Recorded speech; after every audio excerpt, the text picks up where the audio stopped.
Chapter 6, Sloka 36.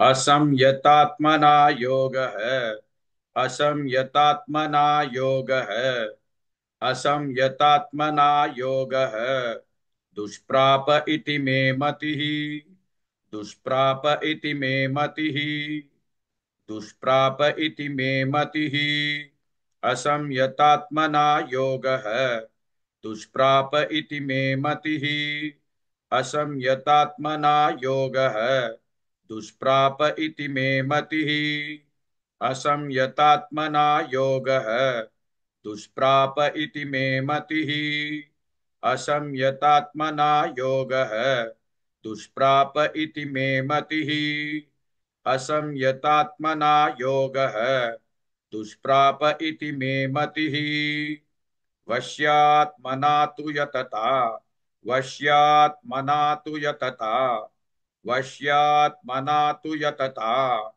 शक्यो वाप्तुमुपायतः शक्यो वाप्तुमुपायतः शक्यो वाप्तुमुपायतः वश्यात्मना तु यतता शक्यो वाप्तुमुपायतः वश्यात्मना तु यतता शक्यो वाप्तुमुपायतः वश्यात्मना तु यतता शक्यो वाप्तुमुपायतः वश्यात्मना तु यतता शक्यो वाप्तुमुपायतः वश्यात्मना तु यतता शक्यो वाप्तुमुपायतः असंयतात्मना योगः दुष्प्राप इति मे मतिः वश्यात्मना तु यतता शक्यो वाप्तुमुपायतः.